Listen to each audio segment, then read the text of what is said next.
Welcome to Leadership Kung Fu with your hosts, Sandi and Jennifer Long. So welcome to another episode of Leadership Kung Fu. It's a podcast that focuses on practice of leadership and how, just like with the art of Kung Fu, leadership is a practice and a discipline, and it takes time to learn and perfect. And I'm here with my co-host, Jen Long from Own Up in Denver, Colorado. Hey, Jen. Hey, Sandi. Nice to see you. You too. And I'm Sandi from Satori Consulting in Toronto. Today, we wanted to talk about leadership during stress and uncertainty. And we're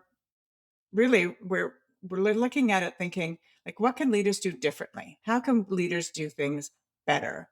So I've been thinking about this topic recently. The cost of living topic has come up a lot during coaching sessions, which is an interesting sort of phenomena to get that personal aspect in the coaching that's sort of outside of, how do I do my job better? So it's this overarching level of stress that our employees are feeling right now. So I wanted to frame it up a little bit about how we can look at this from a leadership perspective. But I was looking at some of the costs of things that are happening right now, and average merit increases in 2026, both Canada and US, were about 3.5%. The CPI, the Consumer Price Index, is in the US about 3.8% in April, in Canada 2.8, which on surface feels like it's a wash, right? But gas prices, both in US and Canada, are up 28%. Groceries and tomatoes and things like that are up astronomically, and people are stressed. So what do we do as leaders to help navigate this really stressful, uncertain time? Right. Uncertainty is the big U, and people, the employee, right, is really wearing all of the decision making in ways that isn't necessarily productive, well thought out, strategic, right? I mean, the leaders always make the decisions and the employees always wear them. That's just how it works. But Yeah. because we've got speed in the mix and people are pushing at a rate, it feels unprecedented. Like, it feels to me there's a false sense of speed, and I don't know, that's just another whole notion, because we're not aware of, when we're in uncertainty, how the pressure of time, capacity play in, that we're just kind of subconsciously aware of. Yeah. And I think to add to that, so you've got this pressure of time, you have pressure of things coming at us like AI that are adding complexity to how people are feeling about their jobs, the nervousness about their jobs. So you've got time, you've got, economic, you've got tariffs that are affecting us, you've got all of these AI pieces coming at us. And everybody's feeling this whole heightened sense of, I've got to do more with less.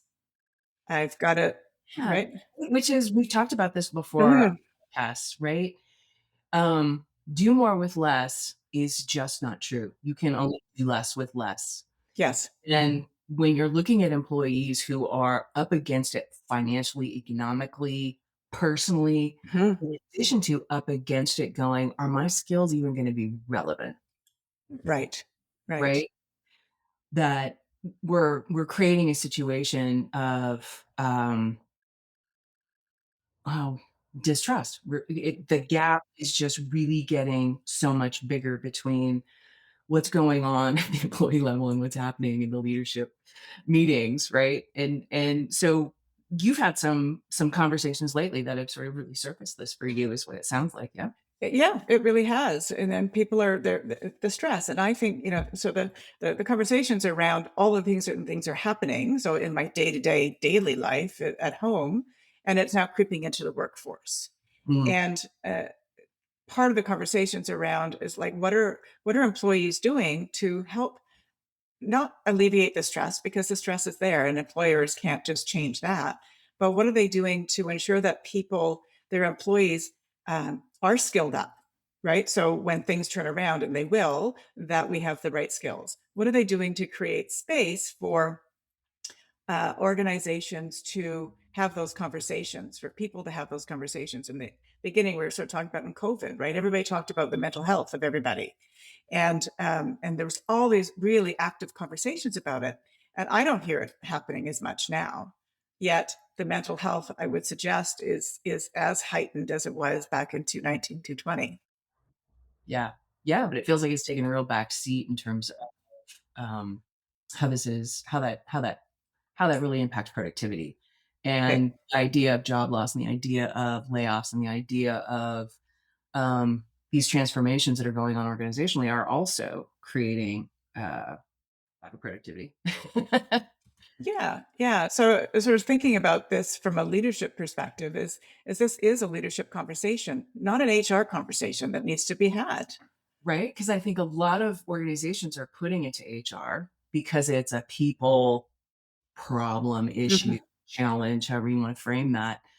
And because HR really is in the hot seat in terms of, because a lot of it is not just a skilling problem, it's an org design. It's an Mm, org design thing. And how are we going to restructure to do all the things? And so um, I think that a lot of leaders have kind of shoved it over to HR to say, "Hey guys," right? Which is really burdening them in terms of their own capacity, but it's really not an HR only conversation.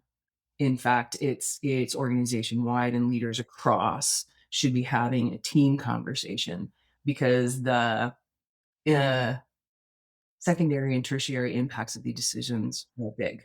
They're big. yeah, absolutely. And one of the things I was sort of thinking of when you're saying that is that for leaders, then the senior leaders, it's not about them making decisions and then passing it on, even just to the middle managers. We're talking about it's organizationally wide that you have to have these conversations, not just HR, but it is also even bigger than that because as senior leaders make these decisions to whatever, like lay off or go in a different direction or whatever it might be, they just can't say, here, middle managers, go and with empathy, please share the news, right? They need to give them the tools and the rationale and the reason why things are happening so that they can confidently relay the information because that mistrust that you talked about is only going to get wider when if people can't explain the why behind things. 100%, 100%. And you had some really good questions that need to be part of the conversation, which is, I'm just going to give these, well, Yeah. read them out. Do people believe the process was fair, right? The process of how things were being considered, of how these transitions are happening, or whatever your decision is. Do they understand the trade offs? Okay. Is a great question. The question that should come right before that is, did you make any trade offs? Or are you just expecting this do more with less Mhm. attitude? Do they believe leaders are being honest? Yeah, Corporate spin. Are your corporate communications people undermining you by how they frame it? for Have you, sure. are you really telling it like it is, or are you making it palatable? Right? We have a joke about leaders. The job of leaders is to disappoint people at the rate that they can accept it. But in doing that, right, when you make trade off, when you do that, the language of how you talk to it is so important. And if it's hidden behind corporate jargony kind of crap, no one's buying that. Nope. Um, do they see leaders carrying responsibility or only asking employees and managers to carry it? I think that's a big one because there's already a gap between wages and things like that, right? And so going back to that whole trade off when they're making decisions, are they making the decisions that are going to affect everybody in a different, like in a fair and equitable way, I guess, and which means that they have to share in it. They should share in it, Absolutely, they should and there share should it. be some transparency around that, right? It's not just um, There's huge distrust when a leader, right? So in the tech bros have done this, and um, who's the guy who invented Twitter and then did something else, and then as soon as AI came, then he laid off a bunch of people. I can't remember. Jack Dorsey Mhm. running now. Anyway, the guise of this is to enable innovation and whatever, but yet the quarterly earnings thing was like ding, ding, ding, ding, ding, ding, ding, right? Yes. So when that happens, the people there are like, I'm calling BS on that. Yeah. Right. So this whole thing of what questions are you really answering is going to be important. And are you taking the time to really discuss and discern, or is, well, I was thinking about this as we were kind of doing the prep work. Is the pressure real? Is the pressure real to get rid of all these people? And Mm, is it real, or is there a lot of me too? Is there a lot of yeah. that if there that we should be Yeah. right? And everybody's writing articles about it. And just because it's in the zeitgeist the way it is, are leaders feeling this pressure to do things at a rate that's just really unreasonable? Mm-hmm. And it's interesting because I've had this conversation many times with a couple of friends of mine. It's like, corporate America, corporate Canada, when things are good, we just layer on more people, more layers, more everything. And then like, don't bat an eye when things are tough, just to lay them all off. Right. And then if you have a longer term strategy around people, you wouldn't hire all of those people in the first place, right? Only to let them go. But And then it's to rehire them back right. because you haven't really thought through, Yeah. right?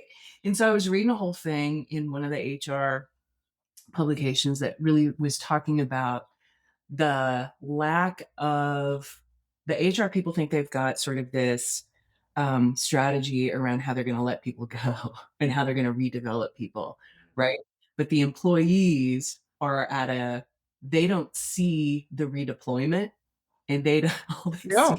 the, the letting go. And so there's a real disconnect between what's happening strategically inside an organization, how it's all getting communicated, and the thoughts that are how deep are you going in terms of thinking strategically. It costs less to redeploy people than it does to lay off and rehire. Hmm. Hmm. Doing the math.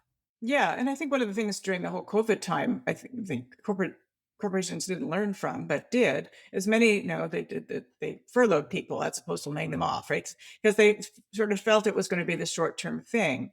And it just, again, that trust when you're doing this ping pong game with people's livelihoods is really tough. So again, it's got to be a corporate wide strategy that makes sense and that people understand. Well, and it's interesting, and it shows up in really interesting ways, right? You can be internal to an organization, Mhm. right? Or you can be a gig worker who is subject to leadership decisions for things that you use, right? And so this Mhm. is kind of an interesting parallel. I was listening to a guy who was pissed off at Adobe for uh, raising the monthly subscription rate because they had, and the reasoning, right? We're raising your rates because we've added a bunch of AI functionality to the platform. And he was like, you added a bunch of AI functionality to a platform that nobody asked for, didn't Mhm. ask, don't want it.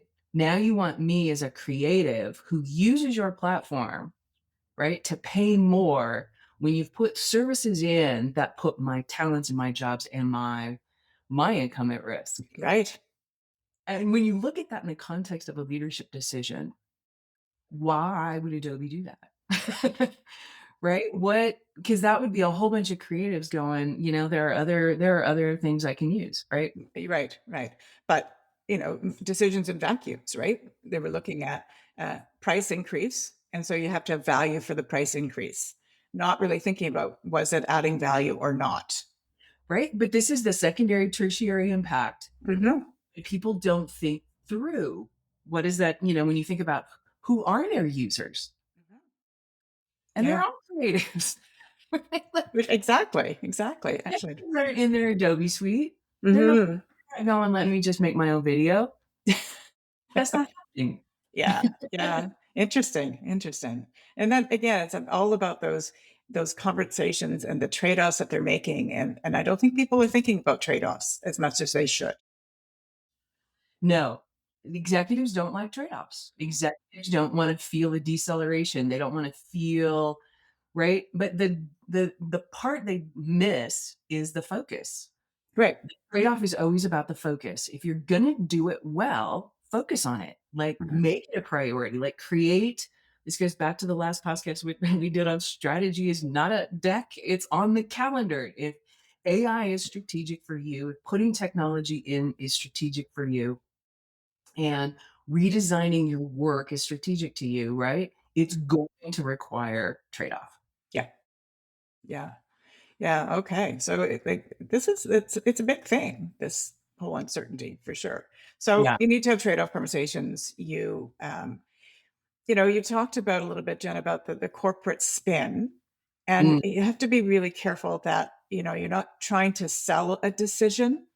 As an imperfect decision. You have to not you're gonna sell it, over you write message it. it. Yeah. Yeah. You know, you have to be people don't need the spin. People need the honesty. They need a stronger message that people that speak to them, right? It's always the what's in it for me where people go to. And Mhm. I think just in general, organizations need to do I don't know if they do a better job. They need to be an intentional job of speaking to the people and what's impacting them based Well, on the and changes that are being made.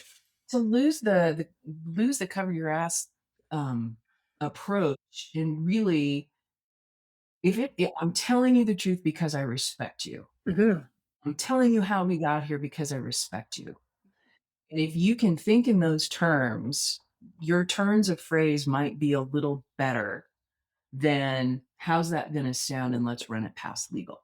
Mhm.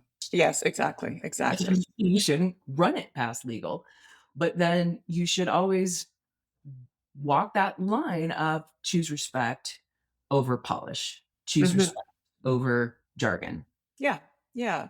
And honesty, as we know, will get you far further. And honesty doesn't, 100% equal transparency because there are things that we're not saying tell them everything.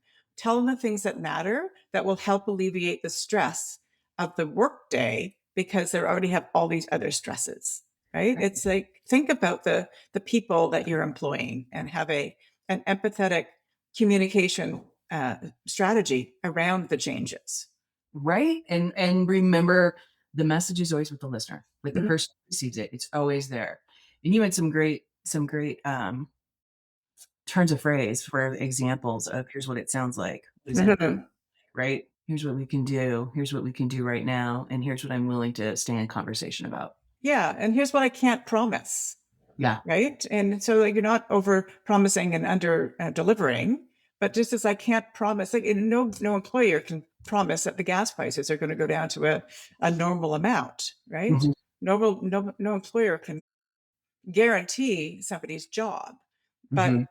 as long as they're there from a way that says we're going to continue to support people, support your growth trajectory, support the flexibility and career opportunities in these uncertain times.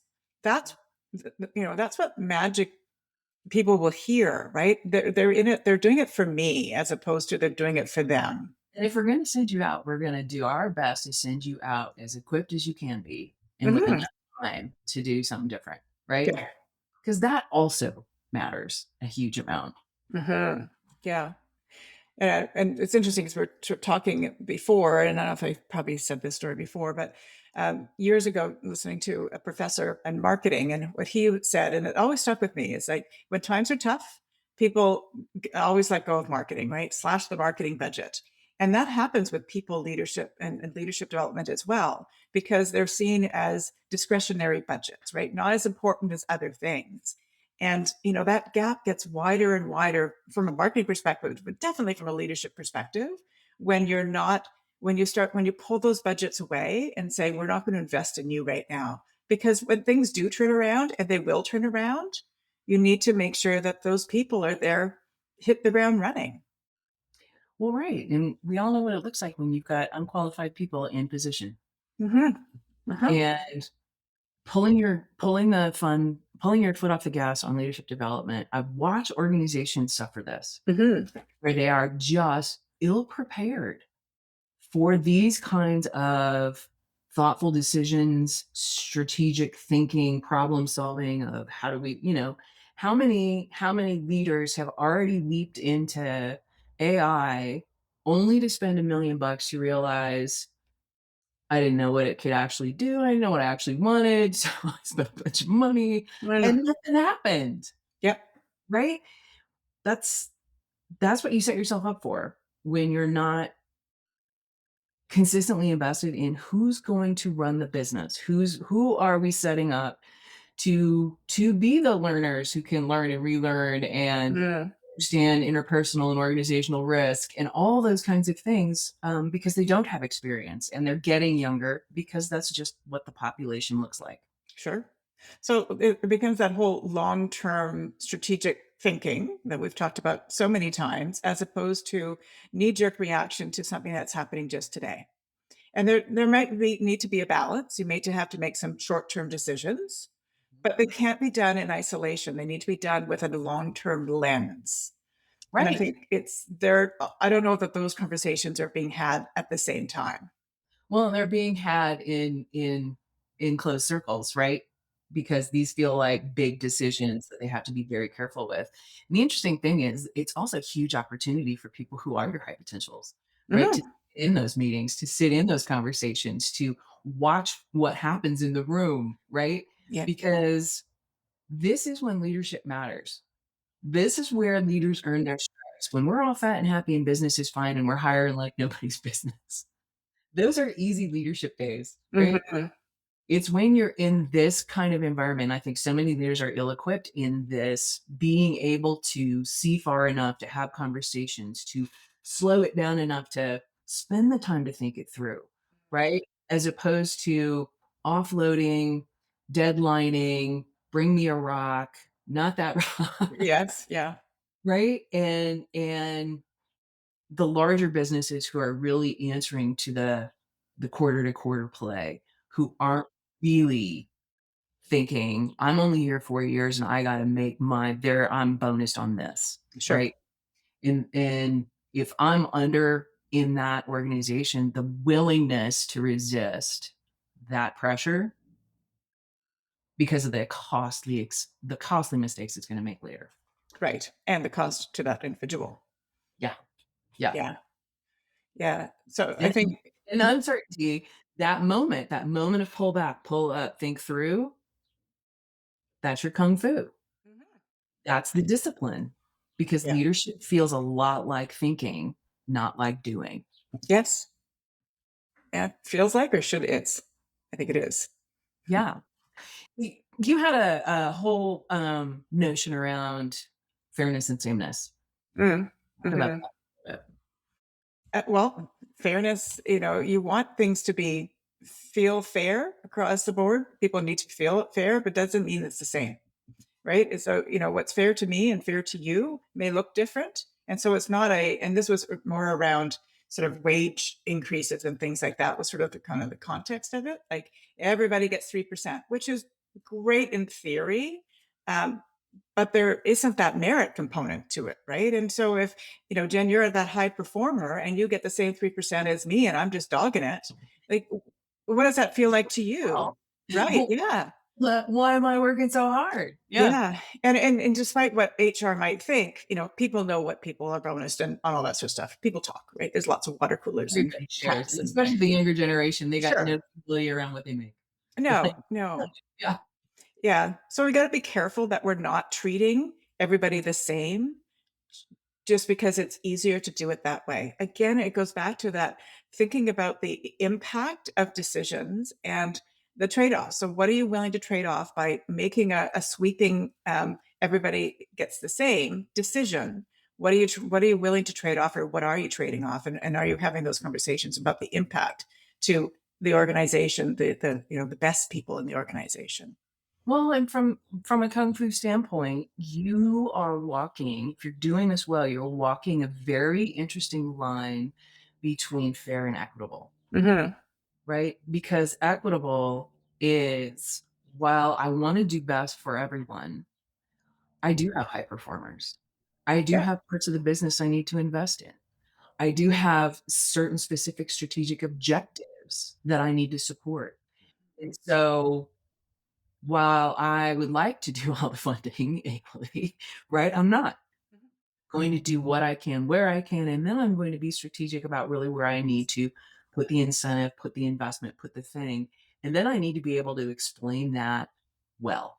Yes. So just saying how the decisions were made, how what was considered, you know, what was the risks that we looked at and thought about, right? All these conversations can be had without giving everything away. But I think Open your kimono, but you do need to provide enough context yeah, to make it understandable.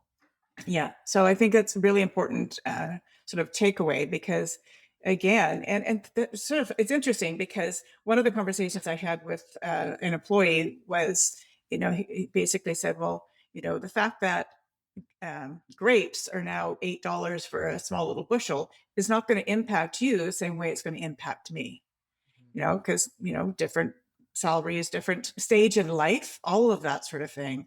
Right. And so you gotta be mindful of who's giving the message and what people are thinking about that person giving the message and where they are, That's right. age and stage. That's right. And if you don't know how your leaders are perceived by your people, you're going to be tough to find the right person to deliver the message. Yeah, yeah. I think one of the other things that we'd like to talk a lot about is that accountability. And when things are tough and people are stressed, is it a license to pull back on accountability, right? Because there's too much stress in my world. I surely to God, you can't have a conversation to me about doing more with my job. Um, and the answer is no, right? You still have to have what is being called, I think, compassionate accountability. Right. And I want to just change the phrasing because you know how I am about accountability. Mm, Is when we talk about accountability, what people are really talking about are performance results. yeah, So it's do performance results still matter, and have you expanded those results because you're asking people to do more with us, right? And mhm, where have we really communicated that?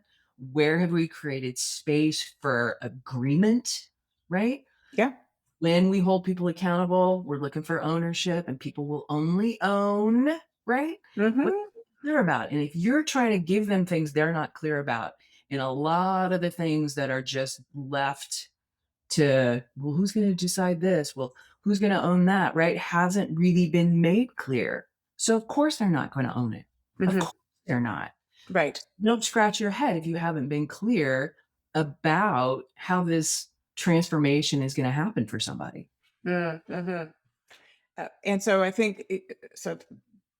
Just basically on what you said, it's this notion of you can hold two thoughts at once, right? Yes, the economy is shit right now, and everybody's struggling, but we still need to get our job done. And how do we create space for you to um, have that clarity on what your job is, and so you show up doing a great job every day, but also having the empathy for and the compassion for what's going on around them. And it's not by not having those conversations, it's about having more conversations. I think really all of this is about having heightened communication and heightened. I've heard of organizations that in the last little while are starting to have internal little mini town halls really frequently so that people can ask more questions and that they're able to tell them as much as they can, and creating that level of um, sort of empowerment for people to ask questions and get good answers, but also continue to do their job and still be held accountable, but still be able to have that feelings that and sharing the feelings that things aren't going so well externally. And part of the overwhelm and the capacity issues are leaders are not embracing.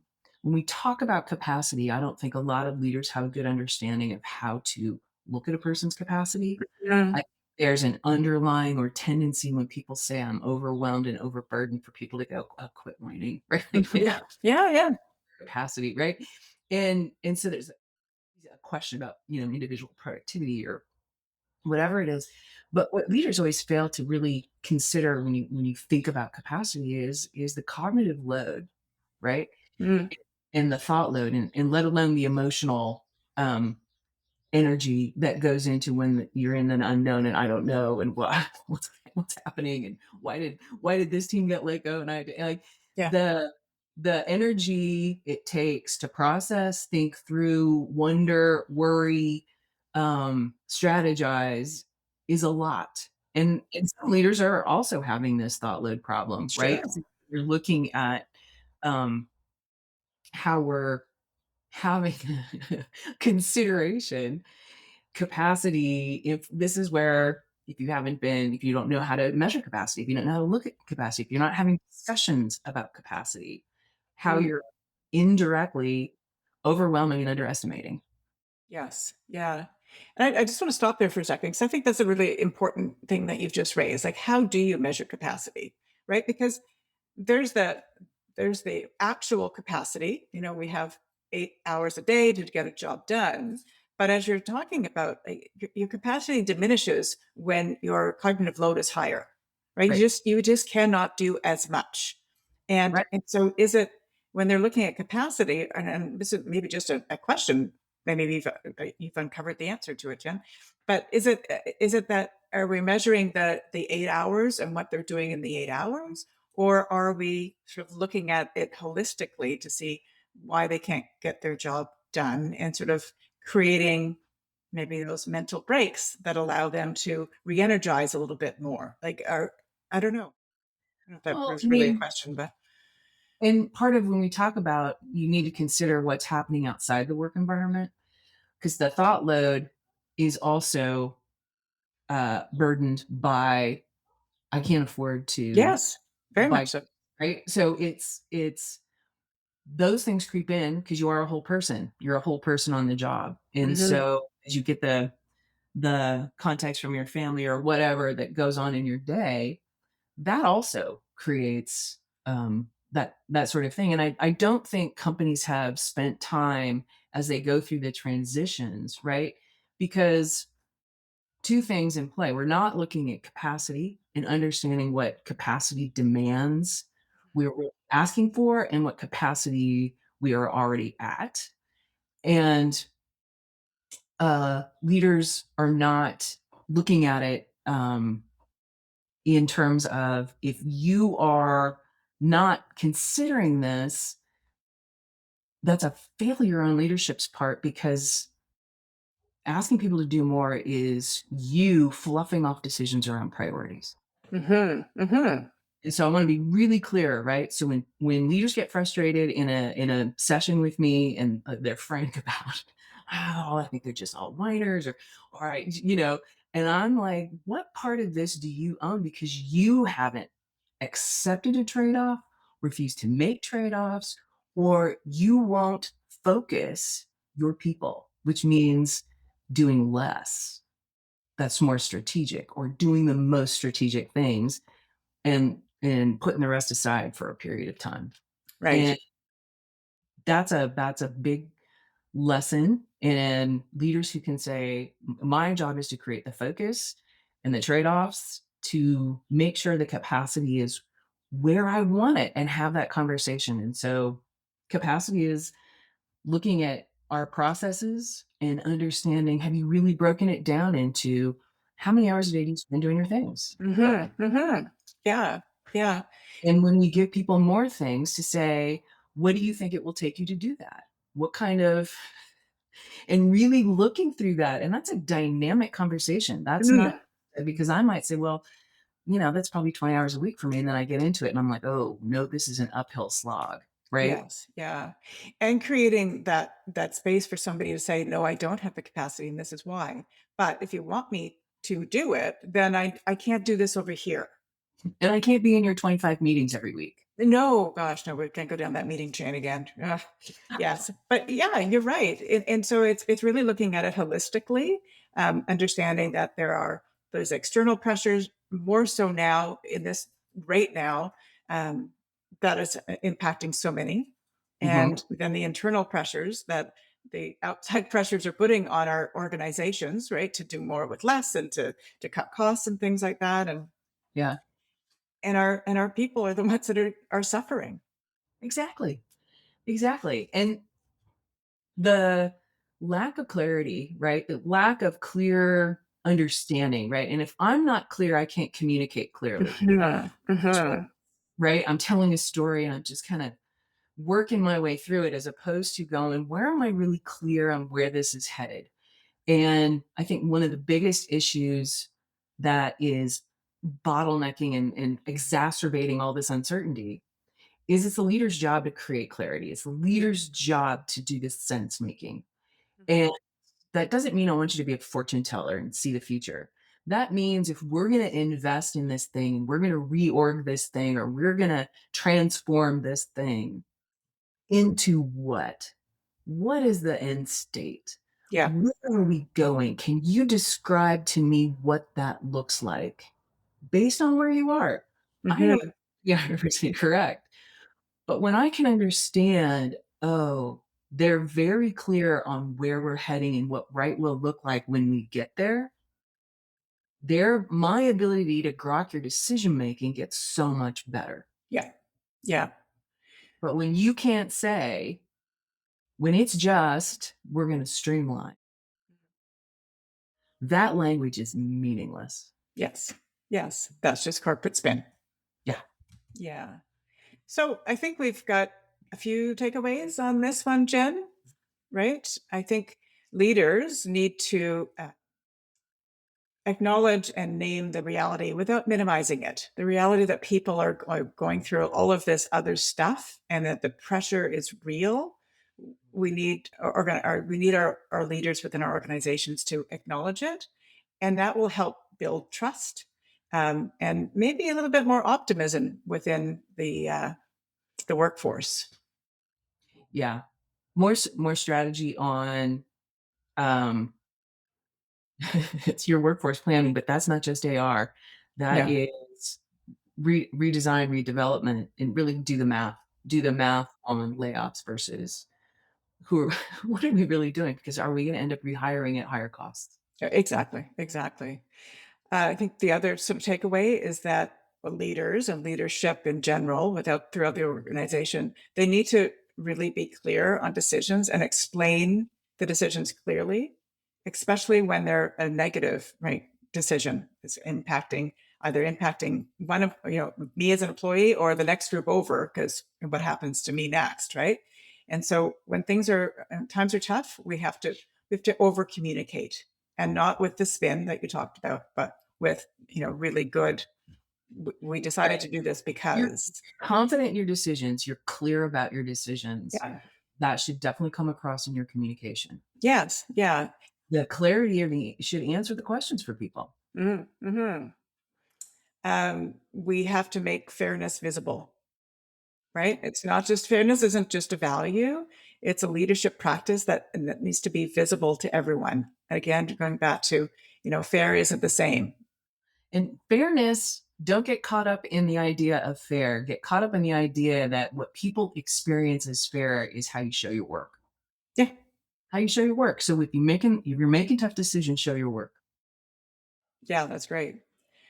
Four, I think, might be practice compassionate accountability, right? Don't let accountability go because we know it's really important, but it's not about saying, just stop your complaining and do more with less, but we want to make sure that we're holding people still accountable but we're compassionate about it. Well, and realistic, Yeah, right? yeah, yeah. So if you're gonna have accountability, you've gotta have realistic understanding. And so that led us into start talking about capacity. Start looking at what that really means because that's only going to bolster what you can really hold people accountable for. And so compassionate accountability is adjacent to capacity measuring and understanding and discussions, which is adjacent to Mhm. stronger, clearer decision making conversations. Yeah, yeah. And I think my fifth takeaway, and Jen, you probably have others, is give people a future.